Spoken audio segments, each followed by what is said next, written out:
Hoy nos encontramos para hablar de comunicación y salud. Este PowerPoint se acompaña de un material muy interesante, un PDF de comunicación en salud para equipos de salud del Ministerio de Salud de la Nación del año 2015, que les recomiendo que lo lean para complementar lo que hoy charlemos. Cuando hablamos de comunicación en salud, todos coincidimos generalmente en que hay un déficit en nuestra formación en comunicación, a pesar de que habitualmente estamos comunicando, transmitiendo información, poniendo en conocimiento determinadas situaciones. ¿Con quién nos comunicamos? Nos comunicamos entre los docentes y los estudiantes, entre los estudiantes, en las residencias, en los hospitales, entre los docentes y los pacientes, entre los estudiantes y los pacientes, entre los integrantes del equipo de salud, entre el médico y el paciente, con la comunidad, desde medios masivos de comunicación. Como veremos en este enunciado, las posibilidades de comunicar y entre quién comunicar. Y todo modelo de salud se corresponde con un modelo comunicacional. Obviamente, si el modelo de salud es un modelo piramidal, probablemente el modelo comunicacional será también piramidal y se vincularán a través de la comunicación quienes estén por encima de la pirámide con quienes estén por encima de la pirámide, y así se bajará la información hacia los estratos basales de esa pirámide. Sin embargo, claramente los procesos de comunicación circulares, transversales, son mucho más convocantes, inclusivos y humanos. No olvidemos además que la comunicación es la herramienta de acceso a la información, y el derecho a la información es un derecho humano. Además, es una herramienta de poder la información hoy en día. El que tiene la información tiene mucho poder. Y esa herramienta, que es la información, cuando empezamos la facultad, generalmente nos encontramos con vocablos que son totalmente desconocidos para nosotros. Pasa un tiempo y nos empezamos a habituar a utilizar esos vocablos. Sin embargo, vemos que la gente que nos rodea, nuestra familia, nuestros vecinos, no entienden generalmente las palabras con las que hablamos. Ese proceso de incorporación de un nuevo vocabulario es lo que se conoce como alfabetización académica. ¿Qué es la alfabetización académica? La alfabetización académica comprende las estructuras características de producción, ya sea oral o escrita, e interpretación del conocimiento de la cultura discursiva de cada disciplina académica, o la forma particular de expresarse y comunicarse que tienen los integrantes de la comunidad académica en cuestión para hacer conocer sus estudios, planteos teóricos y prácticos, sus proyectos y difundir sus saberes, acrecentando así el saber de la disciplina en la que se desarrollan e investigan.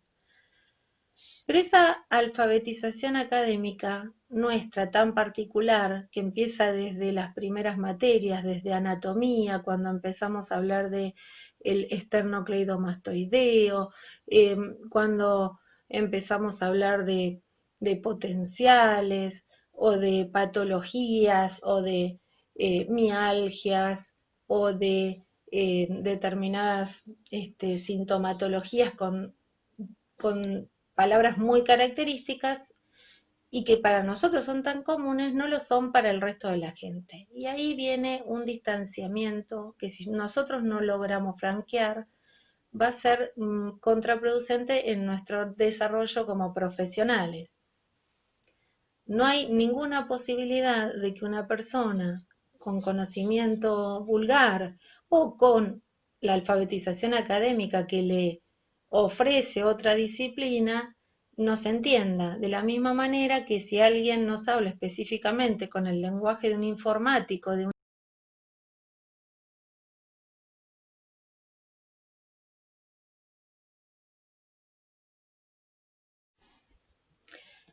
Además, tengamos en cuenta que cuando nosotros hablamos y estamos vestidos con un guardapolvo blanco, eso habitualmente puede llegar a producir una especie de alejamiento o de estado de obnubilación, por decirlo de alguna manera, en el otro, que puede ser que nos tenga temor, ¿sí? La iatrofobia es básicamente el miedo incontrolado, anormal, persistente e injustificado a los médicos. Por supuesto que la iatrofobia es un extremo de esta situación, pero sí se ve frecuentemente que cuando un médico habla con un paciente y el paciente vuelve a su casa y quiere explicar lo que le dijo el médico, en realidad o no recuerda o no entendió o entendió algo que no era lo que el médico que le quiso transmitir.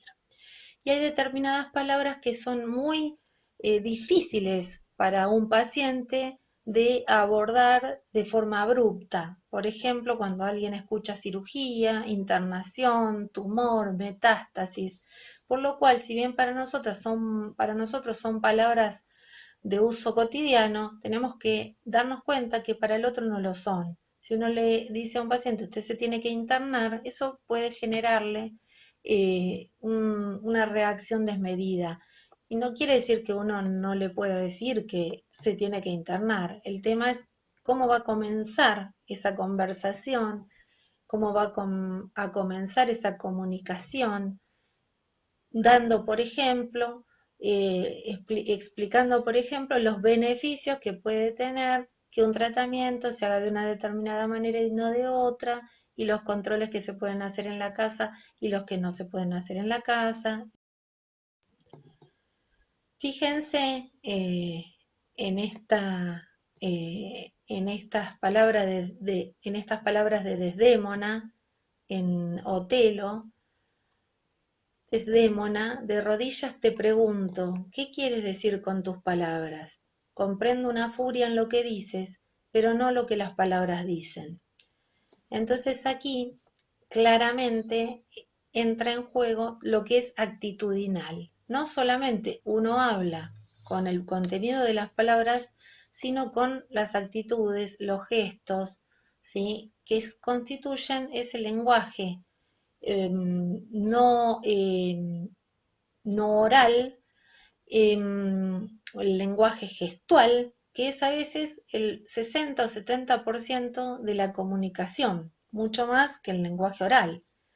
Entonces, si uno tiene una expresión de desconcierto, de temor, de indefinición, el otro lo percibe, a pesar de que eso que está viendo no coincida con lo que transmite oralmente. Entonces también tenemos que aprender a manejar nuestra forma de expresarnos gestualmente.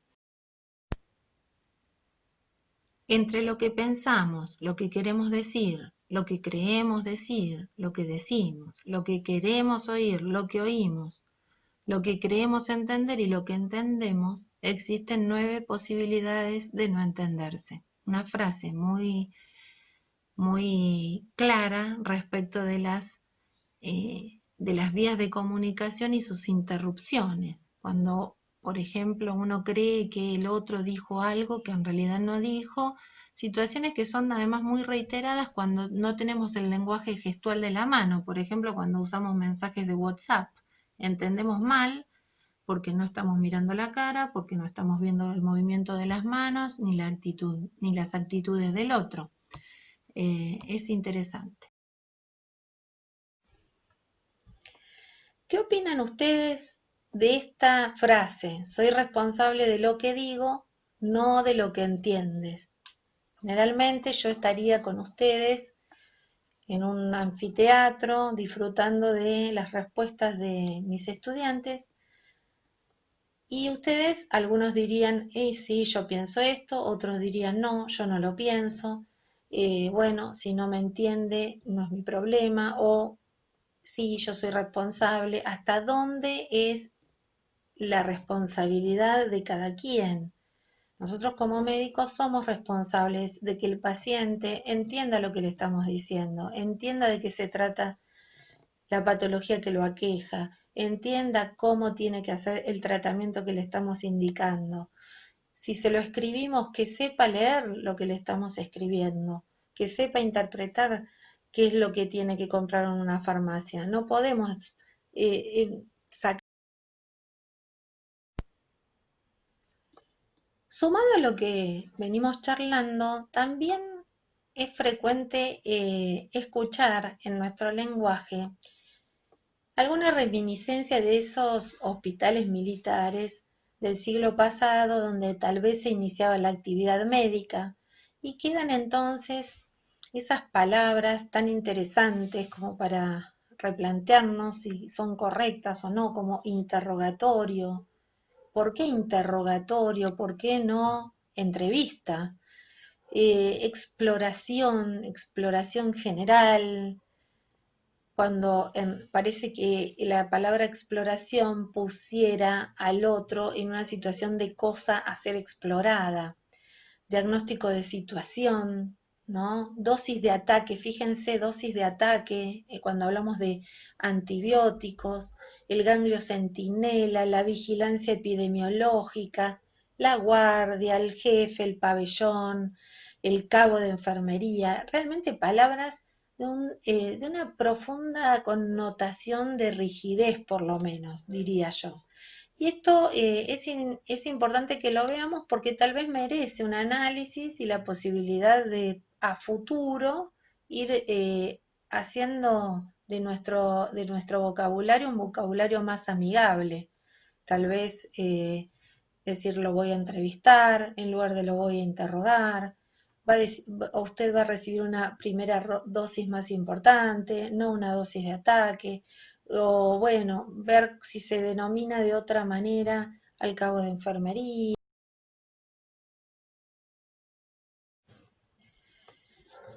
Fíjense en esta imagen, qué interesante, cómo uno a veces comunica y a veces no comunica. Una receta con letra ilegible evidentemente no comunica lo que quiere comunicar y además distancia y además enoja y además confronta y además pone un obstáculo. Un juego en la sala de espera comunica, genera empatía, uno se siente como más contenido, más acompañado. Una pared sobrecargada de afiches, no sé hasta qué punto, dependerá de qué afiches, un vaso de agua fresca en la sala de espera, una voz hostil que grita que no hay más turnos. Todo se puede decir de otra mejor manera. Uno puede buscar la forma alternativa de transmitir con mayor calma, empatía, con mayor consideración, tal vez buscar una posibilidad o una solución para ese turno tan añorado de alguien que dejó de trabajar para ir a hacerse atender y perdió un jornal que probablemente le da de comer ese día. Una caminata en la plaza del barrio con eh, con algún profesional de la salud, con algún promotor de la salud, un cartel que prohíbe, ¿sí? Fíjense que el no siempre distancia, uno puede decir lo mismo sin comenzar con no, sin prohibir, sugiriendo, bueno, por supuesto estamos hablando de situaciones dentro de la normalidad. En este momento, con una pandemia, hay situaciones que están absolutamente prohibidas. Una sonrisa que invita. Ustedes saben que los gestos tienen, como decíamos hoy, mucho que ver con la comunicación. Si yo estoy delante de ustedes, me cruzo de brazos y pregunto, ¿alguien tiene alguna duda? Probablemente nadie tenga duda. Sin embargo, si yo extiendo mis brazos hacia adelante, como promoviendo las preguntas, probablemente ustedes se animen a preguntar. Todos estos son espacios, actividades y bueno, en la imagen anterior entonces veíamos ejemplos concretos de formas de comunicar, de informar o de no comunicar o de no informar. Cuenta Platón que cuando Sócrates observaba a los médicos que desbordaban de información a los enfermos les espetaba, insensatos, ellos quieren curarse, no estudiar medicina.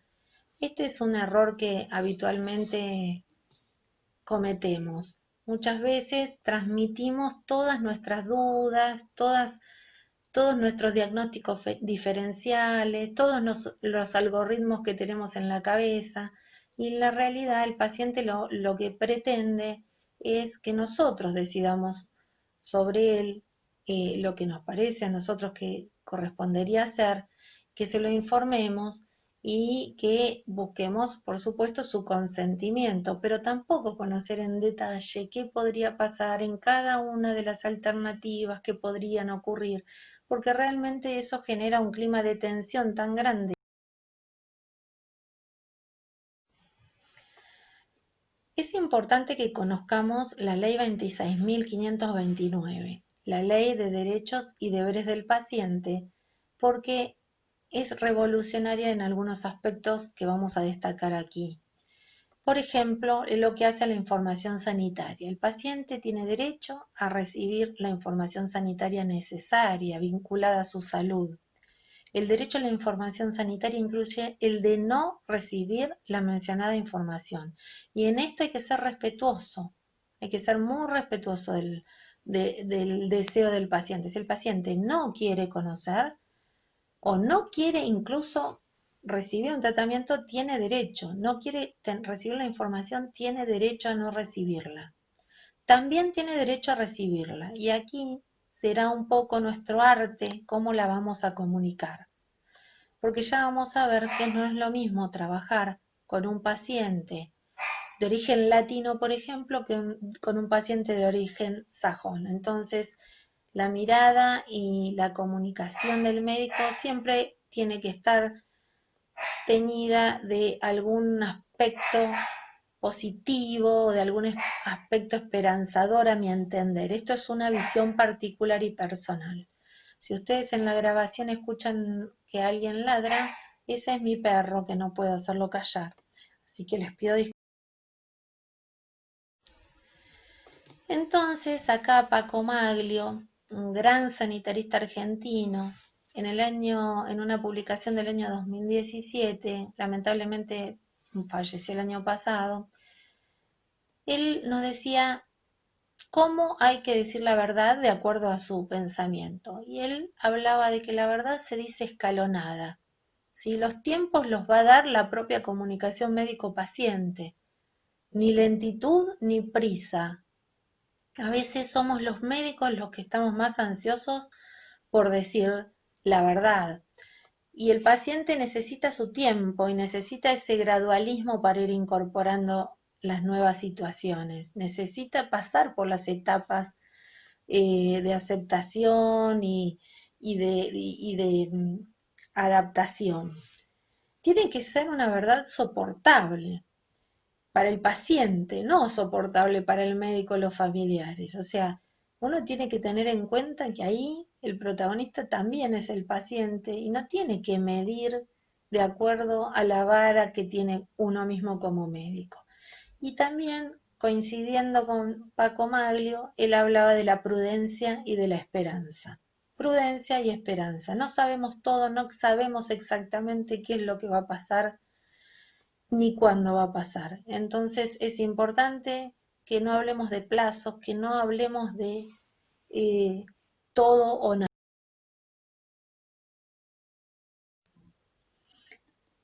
Maglio también nos decía que las noticias son personalizadas. No hay scores para dar noticias. Hay personas enfermas y cada una tiene una necesidad diferente de recibir información. Las noticias también deben ser culturizadas. No es lo mismo, como recién les mencionaba, hablar con un anglosajón que para un mediterráneo. Hay gente que quiere saber detalles con certeza, con la verdad más absoluta. Y hay gente que prefiere no saber tanto. Y contextualizadas. Los pacientes a veces están más pendientes de cómo les decimos las cosas, de qué es lo que realmente les estamos diciendo. Entonces, si uno, por ejemplo, llama a toda la familia para dar una noticia, altera el ritmo normal de funcionamiento de un grupo humano, eso va a tener una consecuencia. Si uno trata de eh, mm, minimizar, no diría minimizar, porque a veces no, tampoco es conveniente, después vienen los reproches, pero sí trabajar en una forma medida en cuanto a, a la información que damos y a quién se la damos y si es necesario primero hablar con un familiar, no tal vez hay casos de médicos que, por ejemplo, hay un colega que trabaja hasta muy tarde y llama en una oportunidad a un paciente, a la casa de un paciente a las 12 de la noche para decirle que estaba muy bien el resultado del estudio que le había dejado para chequear. Y el paciente se desconcertó tanto que pensó que estaba mal, porque no podía entender que a esa hora se comunicara con él el médico. Entonces,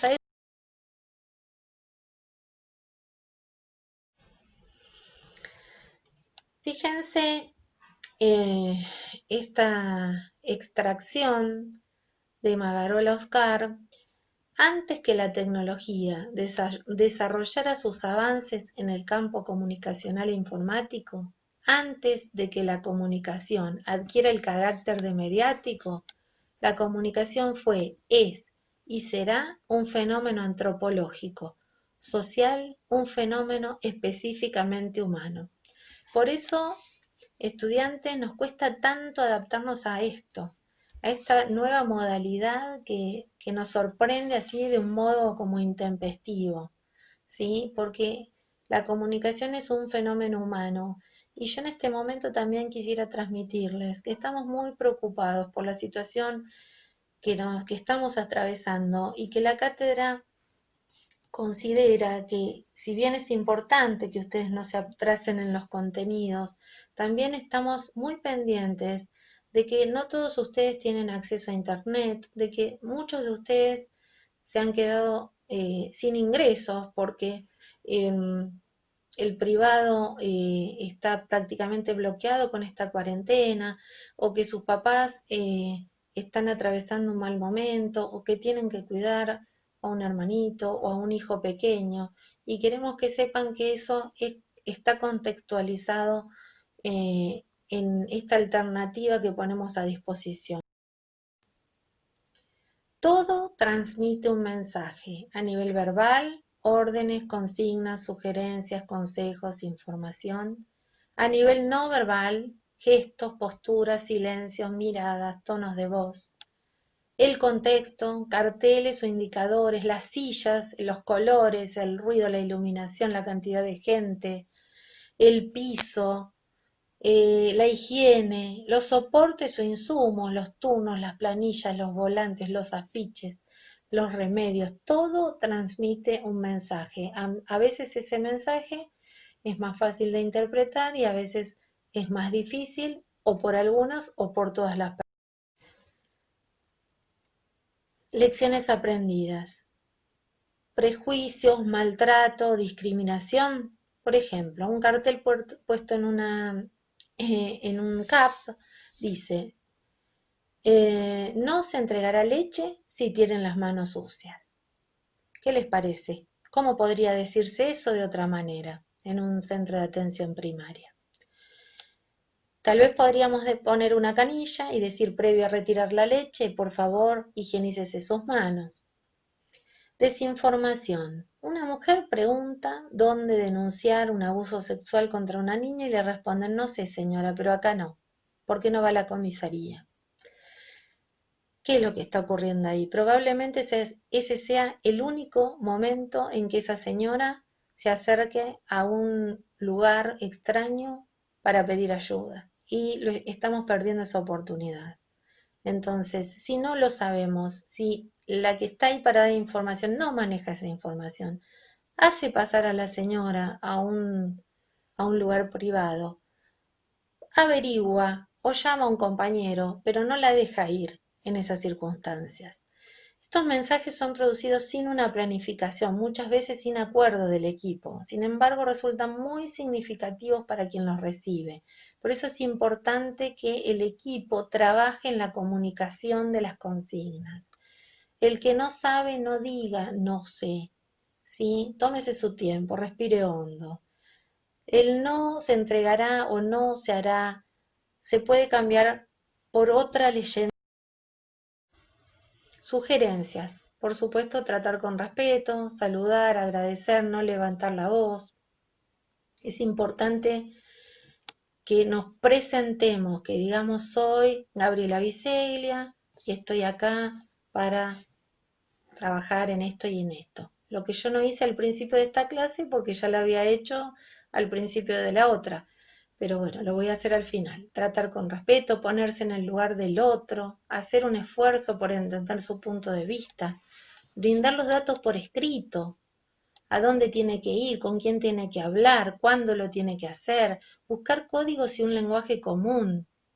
Sí, es lo que hablábamos hoy. Somos de diferentes culturas, tenemos diferentes costumbres, comemos diferentes alimentos. Una dieta puede ser totalmente inadecuada para una persona que viene de otro país. Repetir las ideas principales que se quieren transmitir, repreguntar, ¿entendió lo que le quise decir? Le voy a repetir, ¿quiere decirme usted a ver cómo lo entendió? Consultar con un colega cuando no se conoce la información adecuada. Incluir, no expulsar, derivar al centro adecuado cuando el tema de consulta no lo toma nuestro centro de salud. Hay situaciones en que la respuesta adecuada a esa primera consulta será la única oportunidad de recibir ayuda, como decíamos, sobre todo en situaciones de violencia contra mujeres y niños. Tener en cuenta que no todas las personas saben leer y escribir. Tener en cuenta que hay personas con discapacidad, que hay personas que no escuchan, que hay personas que no ven, que hay personas que no se movilizan caminando, sino que lo hacen, por ejemplo, en silla de ruedas o ayudados. Esas personas merecen un tratamiento especial. Observar los rostros de nuestros interlocutores. Podemos interpretar si comprenden o no el mensaje que transmitimos. Es fundamental mirar a los ojos. Fundamentar cuando algo no se puede resolver. Yo no puedo ayudarla en esto por este motivo, pero voy a intentar buscar una solución. Bueno, mirar cómo terminaría esta charla si fuera presencial. Yo pediría 2 voluntarios entre ustedes y a veces esto resulta tan atractivo y además de que no nos lo olvidamos nunca más, nos reímos mucho. Son muy bienvenidos los estudiantes de teatro, suele haber siempre en los grupos estudiantes de teatro y yo les pido que uno le dé al otro una mala noticia. El resto escucha y después aporta su punto de vista. Piensen ustedes, ya que no podemos hacerlo en forma presencial, ¿cómo harían ustedes para dar una muy mala noticia? Porque eso va a ser posible que los encuentre mañana solos, frente a frente con un paciente desesperado. Bueno, mi nombre es Gabriela Biseglia, soy profesora adjunta de la Cátedra de Salud Pública. Saben, siempre pueden encontrar en este mail que ahora ven aquí, mgbiseglia@yahoo.com.ar por cualquier duda o sugerencia. Nos vemos prontito, eso espero.